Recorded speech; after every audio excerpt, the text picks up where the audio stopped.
Good morning, everyone. You're listening to Live with Necee. I'm your host, Opal Bailey. Today is my final segment of Family Values, and I have with me a wonderful young man by the name of Dick Baumbach, and he is going to share with you some of his family values as well. So, hey, Dick. Hey, Opal, how are you? Oh, doing great. And I did bring the lovely wife, but she can only be here with a picture. A silent partner? A solid partner. Yeah. Oh, that's awesome. We've known each other a little while. That's funny. Hey, you want to talk to them and let them know how we met, or you want to? Sure. We met through the Chamber of Commerce, and I was so impressed with how you handle yourself with the way, when I first met you, that you became a part of our lives, and it just has grown and grown, and we are so thrilled and happy that you are our project coordinator for our 50th wedding anniversary. That's right. Aww. 5 years. Not 5 years. 5 years. Oh, yeah. That's 50 a lot of years. Yes, we try. Well, I'm so thankful for you two as well. Y'all are really sweet people. And so with that in mind, you know, I know you were sharing with me before a little bit about how you and Diane met, but can you please share that? Because that is an awesome story. Sure. I was with ABC News, and then I got drafted. I was in ABC News in New York, got drafted, got sent to basic training. And at the end of basic training, I was told that I was called in the office and told I was going to a secret Nike missile base in Cleveland, Ohio. So I couldn't tell anybody, including my parents, only that I was going to Cleveland. I got to Cleveland, got off the plane at the airport, and I walked out to the curb, and the cab driver said, "Are you going to the secret Nike missile base?" Which I really freaked out on. I then walked into the barracks and said, "Where are the girls?" And they said, "There are none." I said, "There are no girls in Cleveland, Ohio?" This is a ball from New York. And they said, "No." So I went to my lieutenant the next weekend and said, "Sir, I would like to have dances and mixers for these gentlemen since they can launch missiles to destroy the world." And he said, "That's a great idea. Here are the keys." And I ended up going to a nursing school where Diane was working. And I went in and made my proposal to the director of nursing. And she said that I had to talk to a Miss Taft. And so I said, "Fine, what can we have?" And they said, "No, she's babysitting right now." So we got Miss Taft on the phone. Miss Taft said, "Oh, that's a nice idea." And that night, I decided her voice intrigued me. So I went back to nursing school. And at 7:37, she came out of a meeting she was running. We left. 3 weeks later, we said we loved each other. And then in April of 1966, we got engaged, and we got married September 10th. Wow. All because of her voice. All because of her voice, and I was intrigued by her voice, and I just wanted to see what this young lady looked like. Wow. So your heart went pitter-patter and... My heart went pitter-patter, and hers went pitter-patter, she told me today. And so we pitter-pattered away, and... and then, and the other part of it, and really how God works in your life, we got engaged in April, and then I got orders for Vietnam. And we were devastated because we were going to get married in September. And the next thing that happened, I got called into the office and told the orders for Vietnam were being canceled. I was going to Korea. Well, we were still devastated because you had to be in the country for 6 months, and I wouldn't be back for my own wedding. So I went over, and as God had it, I ended up working for the commanding general of 8th Army in U.S. Forces Korea, and he took a liking to me, and he asked me at the end of the first week if I had any problems, and I said, "No, I just was supposed to get married." And he said, "Well, do you love her?" I said, "Yes, sir." He said, "Put your work in. You can go home and marry her." Wow. So we did. And then we went back to Korea together. Wow. And so you've been together ever since? Ever since. Except we, obviously, business-wise and everything, travel. Yes, sir. Yes, sir. Over. Yeah. So, and she brings out the best in me, and hopefully we pass it on to our kids. and grandkids, and everybody's happy. We just made a commitment. So with that in mind, what was one of the things that really kept y'all together? I know it may be a lot, but could you just pinpoint like one thing that really? Well, one thing that, and it's a program called Worldwide Marriage Encounter. What happened is this was in 1974, and we were married at that point 7 years. Let me see, 8 years. Sorry, 8 years. Diane had told me on a Friday afternoon that if we did not get our act together, we were going to have to figure out a way that we could split up. And it's like, wow. Well, on Monday, because I was freelancing for a Catholic publication, I got a phone call that I was to cover this event. So I called the priest up, and he said, yeah, come, I want you to cover the event. And then he called back and he said, why don't you have your wife come? I said, we have 2 little kids. We can't come. And he said, okay. He calls the next day. He doesn't even know me.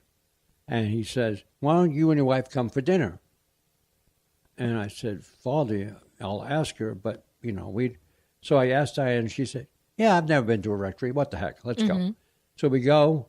The end of dinner, he says, you guys would be great for marriage encounter. He knew he didn't know we were having problems. And so we said, what's that? So he said, well, I'll tell you about it after it. We covered the event, finished the event. This couple come over and said, we understand you're going on a marriage encounter weekend. I said, no. Wait, no. Said, oh, well, Father said you were. Well, and we ended up on that weekend. 3 weeks to the day later was our weekend, and it changed our life. Wow. And that was 42 years ago.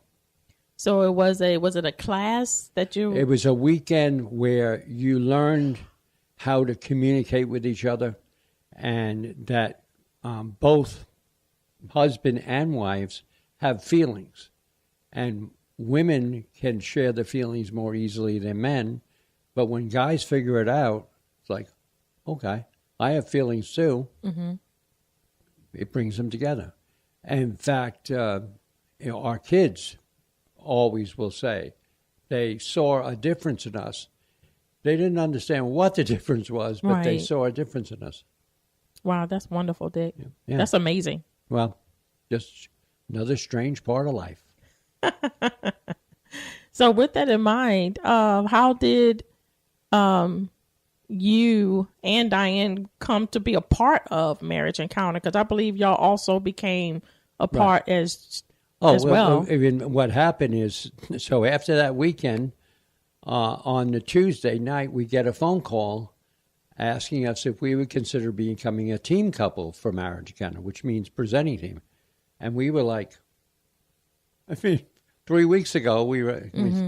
I remember flying down the stairs to Diane because we had the 2 in-house phones at that time. We won't say how long ago that was. And so anyway, we became a team couple, and we were very active until 1984 when our kids went into high school, and then we stepped back. And then in 2000, all we wanted to do was just go on another weekend, just be quiet. Well, we were asked again, and we ended up becoming leadership for the Southeast and North America and everything else. Wow. And so are y'all continuing that now? Is that still we are continuing our role as public relations, media relations coordinators for Marriage Encounter for North America and internationally. But we've stepped back from actually presenting weekends because we want younger people now, Not that we're older or anything. Right. Yeah, you want to pass the baton. Exactly right.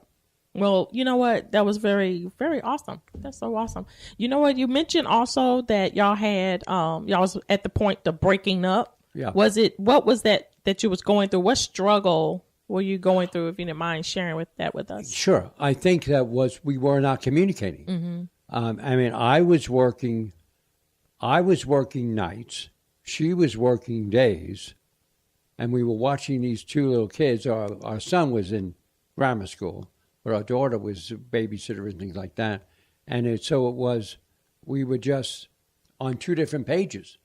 And, I would come home at 2:00 in the morning and she would leave for work at 7:00.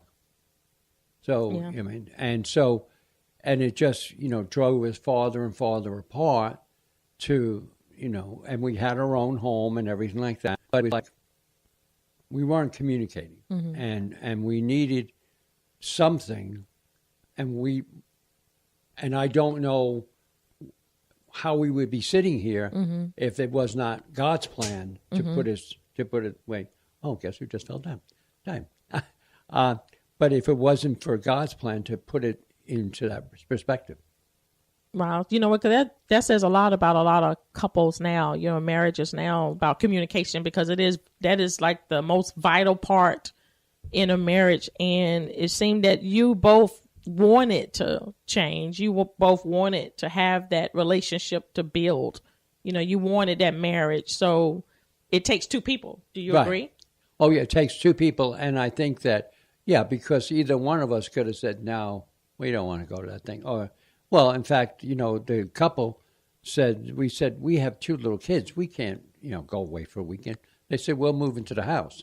Now, again, this is back in the 70s, different time. Right. And so that next weekend, they came with their kids and spent a Saturday, everybody meeting each other, etc.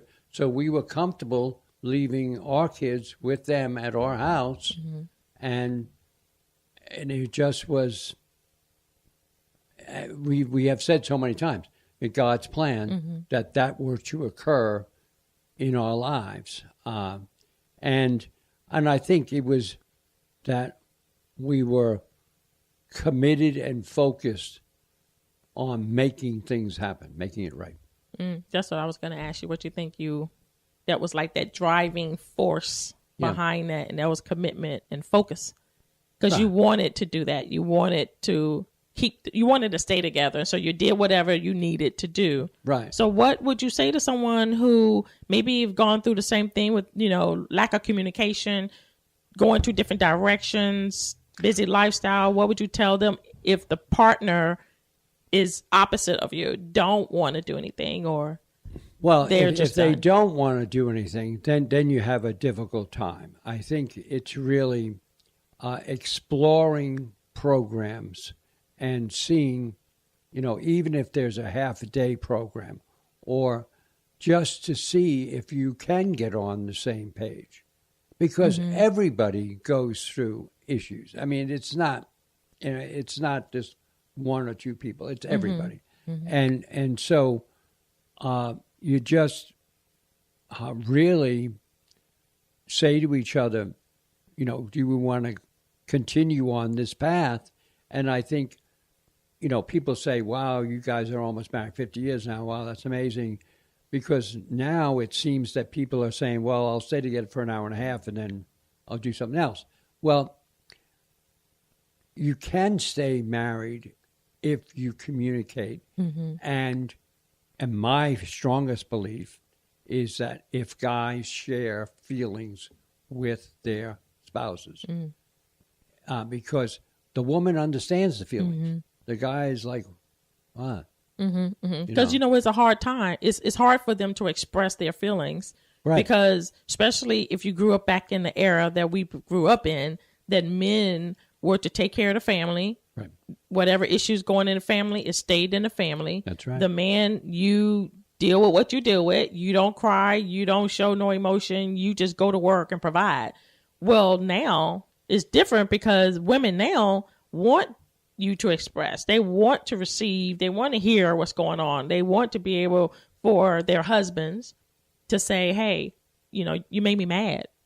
Just a simple thing like that, to say, hey, I'm hurt because you said this or said that.